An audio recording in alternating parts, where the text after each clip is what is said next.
Hey everyone, I'm Coach Chippys and I've been a professional top laner or head coach for the past 8 years. During this time I've reached Worlds and MSI multiple times.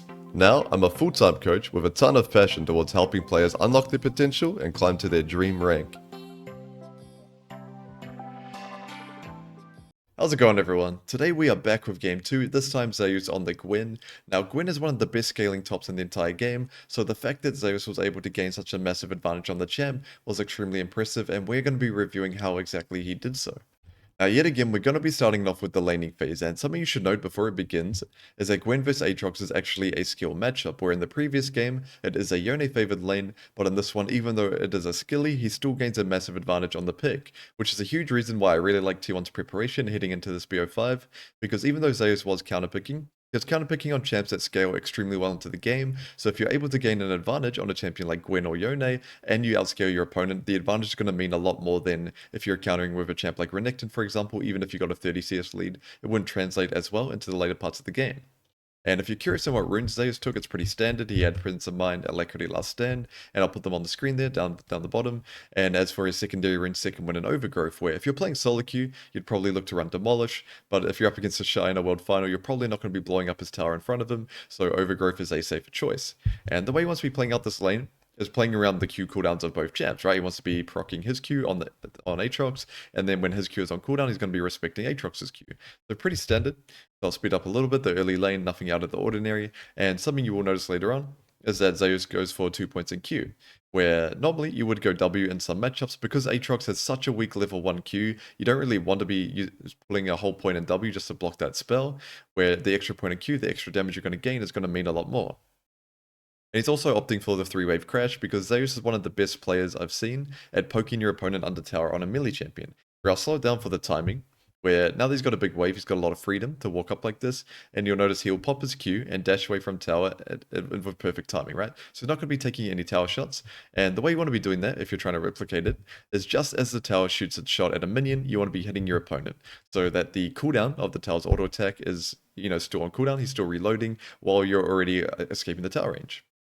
Who's doing the same thing constantly, trying to juggle the tower aggro without taking a shot himself, and he's the best player at doing this. You saw in the Yone game as well, he did it consistently, and he just played the series out of his mind. But he does do this in a lot of his games, even in LCK, and now he's just looking to not hard punish at this timer, because even though Aatrox isn't very strong early game, Gwen's not the strongest champ either, so he wants to be playing more later on. He doesn't want to be freezing and trying to run him down level 4 Gwen. He probably wants to be trying to get a CS lead if he can in the early game, and then look to punish later on with ulti. Now checking on the CS, he's already got about a 7 lead. Of course, it'll be a bit less if TheShy gets all the CS, but you can just see he's playing around the Q cooldown so well, chipping down TheShy's HP bar lower and lower. But he is losing his pots himself, right? TheShy's not playing it too bad, but now, especially 3 points in Q, Gwen can really look to punish, and he's abusing the fact that he's level 5 versus level 4. And now he gets ganked, but he's able to survive it, pops Ghost and runs out. So he's also absorbing jungle pressure, a little bit of side impact to the game. And now that he's basing, he's going to be looking to pick up tier 2 boots. And this game he does off the Ninja Tabby. Of course, he is up against an AD champion in lane, where even though he doesn't have tenacity and he's up against Maokai and Ari, if you have really good W usage on Gwen, of course you can block a lot of the SEC, and you'll see later on when we review the team fighting, Zeus's use of W was really impressive. But now that he's coming back to lane, with his tier 2 boots, he's already got a bit of a CS lead already, and now he's going to be looking to punish. So the way you want to be playing out trades in this matchup, which is why tier 2 boots is so important, is you want to be, this matchup is all about spacing. Where you want to be spacing in a way where, of course, you can hit your Q on Gwen, ideally the middle center, the middle part, and dodging Aatrox's Qs at the same time. So it's quite a skill matchup. Whoever can hit the most Qs and dodge the opponent's Qs is going to win. And they both do play it decently well, to be honest. But Zeus, the way he plays out these trades is really impressive, where you'll see it's coming up soon. I'll slow it down, where you want to be utilizing your W to block Aatrox's first Q. And as soon as Aatrox Qs like this, you block her with W, and then you QE forward. Because when Aatrox uses his Q, of course he can't use his second Q straight away, he's briefly locked out of that animation. So TheShy can't really trade back on him right now. His Q2 is still not on cooldown, but he's locked out of using it, so Zeus is able to get a huge trade for free, even an extra auto attack. And then, even though they're here, TheShy does get his Q2, he times it perfectly. As you can see, they're both good players. He times it perfectly to hit him through the W. And now Zeus takes his, not his only bad trade of the lane, but his worst trade of the lane. But it's okay. It's around 6 minutes, fruit's going to be spawning, so he goes and recuperates. But I really like the way he played out that trade pattern where you're using your W, not just to block the Aatrox's Q damage, but also you punish on the timer when Aatrox is in mid-Q animation. That brief, half a second where he can't really utilize his Q2, and you can get a ton of damage down with the Q and also your auto attack. So here he's going to be looking to do pretty similar, use his W to block Q if he needs to. There he can just sidestep it, so he's not going to be wasting his big W cooldown. And I really like watching this guy lane, as you can probably tell. And the way he's just using, he's not just tunneling, right, on that one trade pattern. Alright, every time I W's up, I'm going to block it, but he uses it on time like that, where the Q is going to hit him, who utilizes his W and he Q slides forwards at the same time, but TheShy is adapting well. As you can see, he E'd to the side instead of tanking the Q damage, and now he's able to hard trade onto him, and he pops his ult here, not to try kill him, but to chunk him down, and also Nocturne is around. So he's got him low HP for the Nocturne gank, and this was really well played by TheShy initially, almost 1v2 it, really close, and here he blunders, where in my opinion, after watching this, it does look like TheShy just int, as you'll see shortly. It looks like he int, but in my opinion, he probably assumed that the GWEN W was on cooldown, but it did come up around 3-4 seconds before that. But in the heat of the moment, it can be hard to track those cooldowns, right? You're 1v2ing the enemy top jungle onto tower. He probably lost count of it. Not count of it, but he felt like it was still on cooldown, and he tried to punish on that timer, where I can respect it. He's getting stuck in, he's winning the 1v2, but unfortunately, Zeus played a bit better in the moment, and now he's really looking to grow his lead. So now coming back to lane, you can see Zeus already has a 20 CS lead, however it is 8 minutes. The enemy bot lane have swapped up for Herald, this was probably the only game where the bot lane was winning, and they're able to swap up and take Herald, so Zeus has to respect. And you can see TheShy is a lot less self-sufficient than GWEN is in this lane swap. He just got killed instantly, and Zeus is actually able to outplay this, where initially, he thought he could live under tower, but he tried to run, but he adapts quite well, where he uses W. He's not really blocking anything, but he is getting the bonus resistances, and now he's able to run it out and execute. So he's actually able to trim a lot of the minions as well, get some XP on the way, where TheShy just lost everything completely, so now he's even getting further and further behind, and Zeus actually executed, so the enemy bot lane wasn't able to gain anything for it. So now from this point, this is where Zeus is going to be looking to grow his individual advantage even further, where if you'll notice, TheShy actually used his flash down bot. So Zeus, knowing that, he's going to be looking to implement a freeze, where even though TheShy does crash a cannon wave, Zeus can easily trim it and leave 4 extra minions to hold his freeze. 4 to 5 is generally the sweet spot, but here one of them's a cannon, so it's fine to hold 4, and he's going to be looking to hold this freeze for a very long time. Now, the good thing about this is that TheShy has to respect Nocturne ulti, right? He's got no flash, he's gonna die, but they can already tell by his body language that he is respecting. If he was playing aggressive on this timer, Owner would be looking to punish, but because he's respecting the Nocturne ulti, just straight giving XP and CS, which feels extremely bad, by the way, when you're playing up against a champ like GWEN. You've probably had that happen to you in solo queue, where you versus a champ that scales better than you and you're getting frozen on. Feels horrible, but he's still respecting, right? He's got discipline, but this whole time Owner's just clearing camp spot, and as long as he stays out of vision, as long as he doesn't walk into the river for no reason, show on the map, TheShy has to respect, so it's very hard for him to play, where Owner is not giving anything, he's still pressuring by not showing, he's gaining all his farm, and Zeus is gaining a massive individual lead, where we'll show the CS. He's already up around 25, just growing his lead further and further by the fact that the pressure of a Nocturne ulti is enough without actually gaining the resource itself, so the rest of the map has to respect as well. And you'll see he's just continuing to hold this freeze, and this would feel really bad to play against. Champion that's going to hard outscale and carry later on, just gaining this massive individual lead. But as long as Nocturne doesn't show on the map, there's nothing TheShy can really do, and I really like how Zeus continues to do this, utilize his ulti just for the chunk. He doesn't even need to kill him, he just needs to chunk him, make him base, walk back to lane, he's missing all this XP, and he's just gaining a massive lead individually on this hard scaling champion. I'll speed it back up, TheShy on the way back, and now Nocturne is on his side of the map, right? He's cleared all of his camps up towards the top side, and now there's no camps left on the map for him to farm, so it's a really efficient time for him to pop his ulti. Alright, now you'll see he'll ult even though it's not a kill, he ults for the chunk and to burn the flash, where TheShy is respecting, he's actually playing with a lot of discipline here, but Owner still goes for it. And now they're able to burn his flash. So it's really hard for TheShy to really do anything. I feel kind of sorry for him. But Zeus on this champion, on GWEN, has just gained a massive lead. Already up 30 CS. That's 40 CS, sorry. He's just growing his lead further and further. And it's really hard for TheShy to play against it.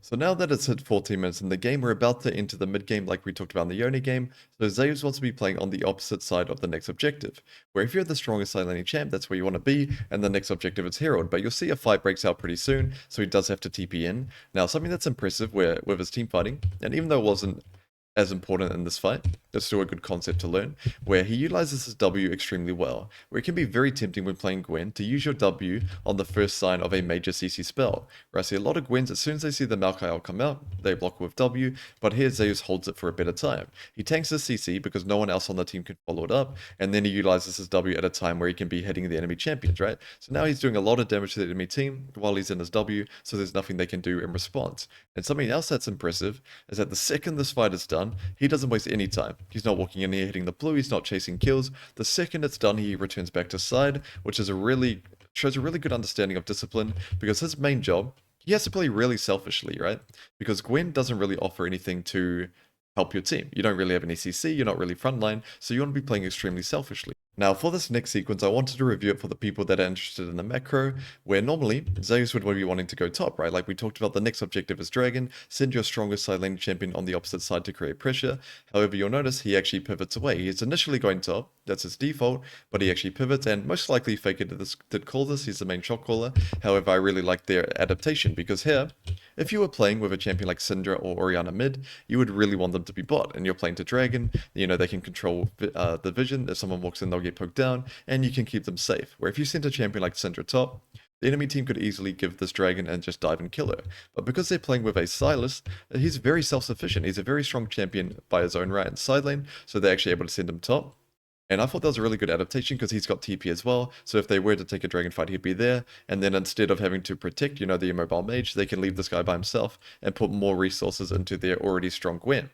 As you can see here, that's exactly what they're doing. They're snowballing Zeus by making the Ari recall, burning her ulti, so now he's able to break this tower and grow his lead even further. So I really like that T1 doesn't just follow the macro script, they're really flexible, and most likely you'll see Zeus wanted to go top initially, so Faker probably did call him off, but I really like as a team how well they're playing this. Now, from this point, directly after he takes this tower, it could be very tempting for him to push this wave. However, I really like what Zeus did here. Where if you put it on the enemy team's vision, we'll go back a little bit to when he's breaking this tower, we'll put it on the enemy team's vision. Right now they see Gwen pushing bot, the strongest member on the enemy team, so they feel like it's a great timer to utilize their herald and even threaten a dive mid, because Silas is missing as well. But you'll notice instantly, Gwen doesn't greed for this wave, he fogs up. He doesn't want to be running all the way to mid and not farming, not min-maxing his CS, right? But he has Fog of Warring halfway between the lanes. I'll show he's right here, because he wants the enemy team to feel scared. If you guys dive my teammates, you know, I'm going to come and flank you and wipe you. So he's just using his Fog of War, using Fog of War to scare them away from diving his teammates, but he doesn't commit all the way. You can see he's already on the way back bot, he doesn't want to be committing to this, and they feel very scared of the Gwen, where even though he's not going towards them, they think he is because of the Fog of War, so they have to respect. So I really like that Zeus, he's playing his selfish champion really well. He is min-maxing his CS, as you can see he's already still up 40, growing a big lead, but he's still pressuring the map, he's still making it hard for the enemy team to make sure they have to respect him, even though he's still maintaining a really high CS number. And here, really good engage by Carrier. Zeus is getting marked on the flank, which is really good by TheShy, and he's able to just do a lot of front-to-back damage with his team. And I like how he didn't just group up, straight front to back. He's attacking from the side, which is really good on Gwen. You have to deal with him. And you saw they had to send TheShy to mark him, which was good by TheShy. He's good at marking the enemy flankers, but he was still able to get a ton of his damage down. But I was more impressed with the fog beforehand, because it stopped the enemy team from really getting a lot out of their herald. Now, coming back, Baron is the next objective. Of course, Zeus wants to be on the opposite side, but here you don't really want to be playing for a 20-minute Baron on spawn. Of course, you could in this comp, right? You do have a strong Gwen, but here Zeus wants to be growing his lead further and further, so now he becomes basically a farm vacuum, where his whole team is playing topside, of course controlling vision around the Baron, but Zeus is using that spare time to just min-max his farm, right? Eat all of the bot camps, feel a bit bad for owner, but he is playing Nocturne, he doesn't really need it, and now Zeus is just able to min-max his farm and just grow his lead further and further. But you'll notice even after this, I'm pretty sure he even eats the blue buff, grabs his Nash's Tooth, and I'll speed it up a bit, coming back to lane. And here you can just see he's just devouring everything he can see on the map, even the wards. He's just min-maxing his farm, and he'll even eat the blue buff on spawn. So he's just growing his lead further and further, being extremely greedy, and his team is playing quite well around it, right? They're just controlling the space. They know they don't want to be forcing engages with Nocturnal. They don't want to be forcing around this Baron. They're just giving Zeus time to get work done. And you can see up 2 levels, he's got 2 items, 200 CS. He's really powerful at this point, and his lead is only going to keep growing. So here, you'll see he's just looking to keep this Aatrox stuck under bot tower, so he's not allowing him to pressure his team, and then fog between the lanes. So the enemy team has to respect him, but he's not really looking to fog to commit to a fight.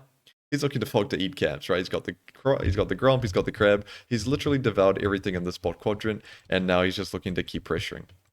So make Aatrox react to him, fog to make the enemy team scared of you, but just keep min-maxing your CS. Play selfishly. You don't want to be over-committing to a play on a champion like GWEN. You want to be foggy, making the enemy team respect you, but maximizing how much CS you can get. So now the next objective spawning is going to be the dragon, so Zeus wants to be top, and you'll notice the enemy team is going to be giving dragon and controlling top side. So Zeus, knowing that, he doesn't push any further than he knows he can, and he instead controls the vision for his team. So he's still pressuring, he's not just sitting back in the lane doing nothing, but he knows he can't push any further than that, and he allows his team to take the dragon without losing anything on the other side of the map. And you'll see, as soon as he clears this way, as soon as his team's done the dragon, he knows, okay, the next objective has swapped to Baron, so I want to be heading straight bot. So I'll speed up his walk, it's cross map, cross country, and he just heads straight to bot, eating camps on his way. So you can just see how good his understanding of the mid game is as well, whilst also maximizing his CS, right? Min-maxing it, gaining himself a big lead, and he's even probably going to be eating the enemy Krugs and just growing his lead further and further. And here, the owner puts some resources into him, gang spots, sees an opportunity. So I really like how flexible T1 is. Even though they could have gone for Baron in this game, they're not over-forcing it, right? They do have a strong GWEN, a strong Draven, but as you can see, because T1's been not stalling the game, but playing it quite reserved and just letting Zeus grow himself bigger and bigger, he's up 90 CS at this point, level 16, so now's the point where he's going to be looking to close. And as you can see, even though the next objective is the Baron, he doesn't want to be going bot, because he wants to be forcing. He's stalled out the game long enough, it's time for him to use his lead that his team has given him time to grow. And now he's looking to be played to, right? He's controlling the jungle for his team, able to start this Baron down because he does so much damage to Baron. GWEN takes Baron ridiculously fast, and now he's able to play the fight well. Where here, yet again, he's willing to tank this Maokai ulti. He doesn't mind at all. He's fine to tank it, not utilize his W, and hold it for a later point in the fight.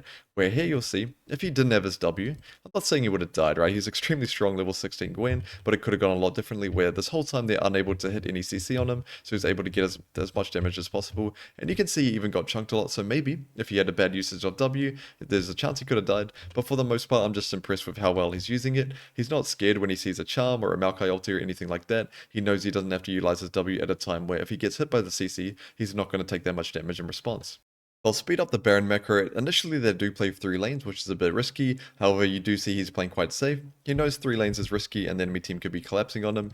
And Faker is just neutralizing bot. He's making it so the enemy team can't use bot to make them react, and then he's going to be looking to TP in later on.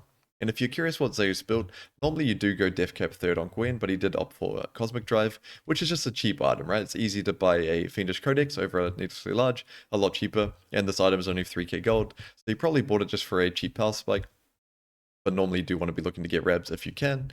And here he's just looking to group up with his team, right? Break down the tower. And you'll see even now when he's breaking this tower in front of the whole team, he's not scared of Ari Charm. He's not wasting his W. And then he uses it at a much better time. Where he blocks the Maokai ulti there. Actually, he still got hit by it. But here he's able to do a ton of damage to this fight and just completely carry. He's just so fit at this point from the way he played out his early game and his mid game. He's just so strong. And now he's able to completely carry this last fight and close out the game. Alright guys, that's it for now, and let me know if you want to see me review the final game, as Zeus did have yet another pop-off game on the Trox. Very deserving of Finals MVP in my opinion, but I will wrap it up for now, and I'll see you guys next time.